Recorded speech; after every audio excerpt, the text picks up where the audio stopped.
হ্যাঁ কি কও এটা দিম মুই জোড়া দিম ওইটা দিয়ে আহি এটা কার খেত এটা মমিন দিবার গুলো চাষ আমারে পাট বেশি জুইতে রইল না হ্যাঁ ব্যাগ দোষ আমার উপরে দাও দোষ আমার বৃষ্টি হয় না সেটা কইও না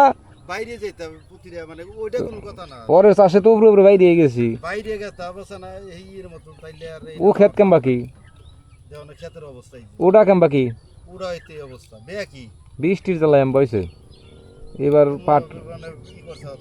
কেরেরই পাট ভালো হয় নাই কে বৃষ্টির জ্বালায় সারাই তো নাই কি দেখো না বৃষ্টির জ্বালায় আমি বইছে সব একই অবস্থা এবার এম বইলোকে পাট বুঝলাম না খরচ করে খালি এই যেটাও তো বড় নাঙ্গল চাষ দিছি এটা তো ভালো হয়েছে ওই যে ওটা দিছি বড় নাঙ্গল চাষ ইয়ের ওটাও ভালো হয়েছে ওই যেটা বোনার পর পর একটু বৃষ্টির ছিটা পাইছে ওইটাই ভালো হয়েছে ওই ফোটাই কি আর কাম হয় যে কালকে পরশু দিনকে যে ডলটা হইলো ওই ডলটা যদি আগে হইতো তাইলে কামে লাগতো ওই তো আর দেখ ফোটা তো মাটির উপরেই ভিজে না ও ডলে আর কি হয়